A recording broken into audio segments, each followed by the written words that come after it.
చూసారు ఇది లింగ దొండ. మన దొండలో చాలా రకాలు ఉన్నాయి. ఆ దొండ, కాకి దొండ, చేతి దొండ, నాగదొండ, అలాగే ఇది లింగ దొండ. బాగా ముగ్గింది చేద్దాం దీంట్లో. రైట్, లింగ దొండ అని ఎందుకన్నారంటే అసలు నేచర్ చూసి అంత అద్భుతం. ఇందులో గింజలన్నీ శివలింగ ఆకారంలో ఉంటాయి. సరే, ఇగో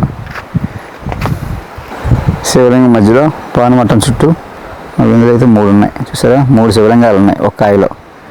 ఓకే, లింగదొండ ఇది మామూలుగా అయితే చాలా పవిత్రమైనది. ఈ మొక్క మనం ఇంట్లో కూడా పెంచుకోవచ్చు.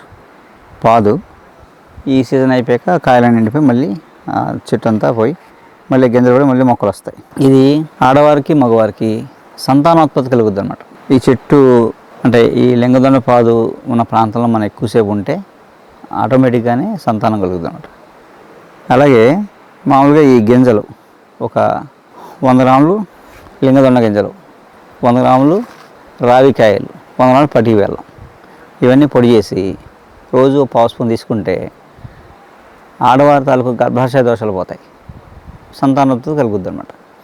అలాగే ఇదే గింజల్ని ఒక 100 గ్రాములు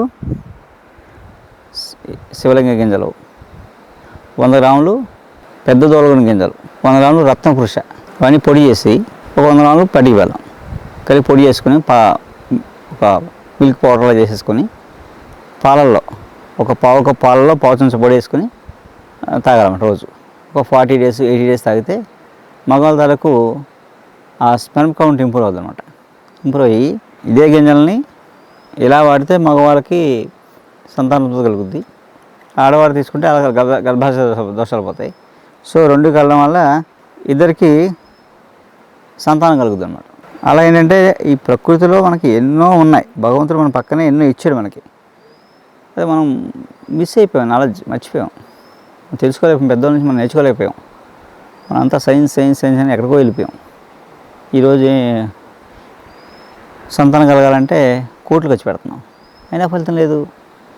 అలా ఏంటంటే ఇవన్నీ ప్రకృతి ప్రసాదించిన వరాలు మనకి. అలాగే ఇలాంటివి వాడితే ఇలా పుట్టిన పిల్లలు కూడా మంచి యోగులు పుడతారు, యోగులు సిద్ధపురుషులు పుడతారు ఇలాంటివి వాడితే.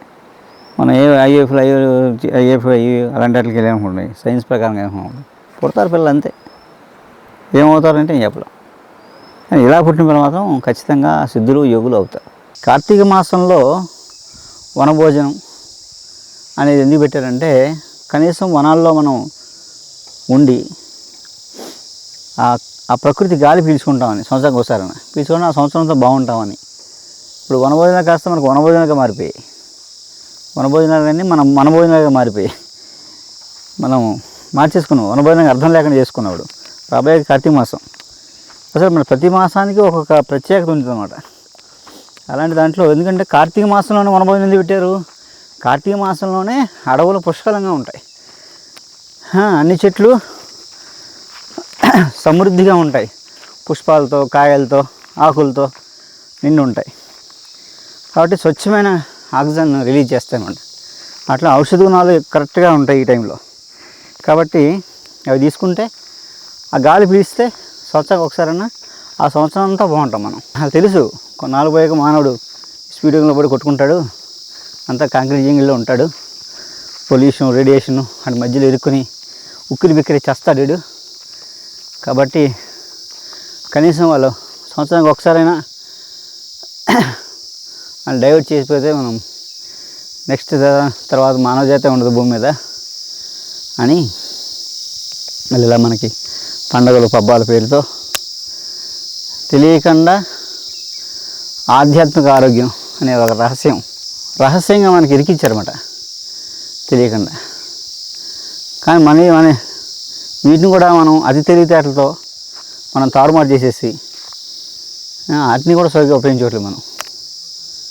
ఓకే, కాబట్టి తీర్థయాత్రలు ఎప్పుడు కొంత వయసు వచ్చాక బాధ్యతలు తీరిపోయాక అందరూ తీర్థయాత్రలు వెళ్ళిపోయేవారు. తీర్థయాత్రలు ఎందుకంటే ఊరికే సరదాగా ఎంజాయ్ చేయడం కాదు, పూర్వజన్మ కాలంలో పోవడానికి వచ్చిన లైఫ్ అంతా సహజ మరణం పొందడానికి, స్వర్గాన్ని చేరడానికి, నెక్స్ట్ మళ్ళీ మంచి జన్మ రావాలని కోరుకుంటూ, అసలు జన్మే ఉండకూడదని, జన్మరాహిత్యం జరగాలనే కాన్సెప్ట్తో ఆ సంకల్పంతో ఉండేది. కాబట్టి అందుకు తీర్థయాత్రలు చేసేవారు.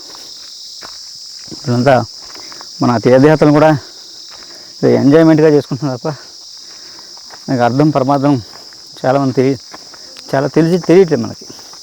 సో మనం ఎలా ఉంటే మన నెక్స్ట్ పిల్లలు ఎలా ఉంటుంది అని చెప్తాం. ఏంటంటే ఏదో మనకి చాలా నాలెడ్జ్ మిస్ అయిపోయాం. మనం ఏదో తెలిసింది కాస్త ఈ 10% అన్నా మనం 90% పోయింది, ఏం లేదు. మనకు తెలిసిందే 10%. 10%లో 1 or 2% మనం చెప్పుకోగలుగుతున్నాం, నేర్చుకోగలుగుతున్నాం. కనీసం ఈ 2% అయినా ఉంచితే తర్వాత దానిలో నెక్స్ట్ తరం దాన్ని డెవలప్ చేసుకుంటారు. ఆ ఉద్దేశంతోనే మన ఈ కార్యక్రమం. రైట్ ఎడ్యుకేషన్ అంటే అదే. నమస్కారం.